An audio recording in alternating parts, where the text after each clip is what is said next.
kad būtų sudominti žmonės, moksleiviai, ypatingai jaunoji karta. Vienas dalykas tai ir tie ūkininkai, kurie yra šiandien, ir kitas dalykas ir mūsų ateitis.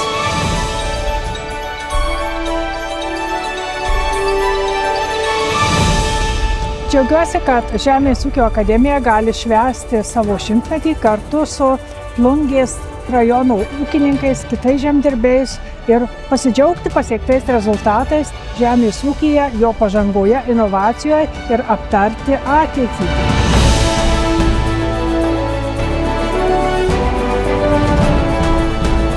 Dabartiniu metu svarbiausia dialogas tarp ministerijos ir ūkininkų ir naujasis žemės ūkio ministras tikrai siekia supaprastinti paramą, sumažinti biurokratinę administracinę naštą ir per pirmasis 50 dienų jau tikrai yra atlikta daug darbų, kurie veda į tą tikslą, kad žemės ūkiui būtų lengviau ir kad galėtų nešti tą naudą valstybei.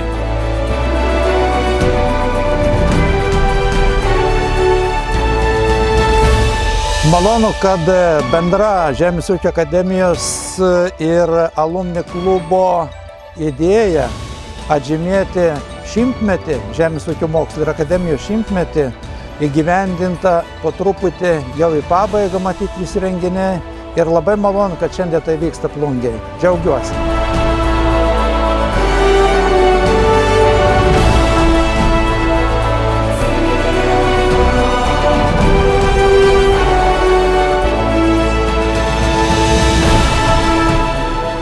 Žemės ūkis tai yra sritis, su kuria kiekvienas žmogus susiduria bent 3 kartus per dieną. Mes visi esame valgytojai skanaus.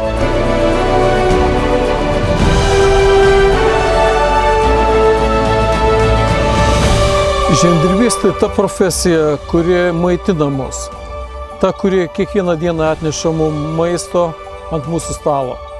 Ir šventimas akademijos 100 metų jubiliejaus yra didžiulis renginys mums visiems Lietuvos gyventojams, ir plungiškiam, ir telšiškiam, ir rietaviškiam.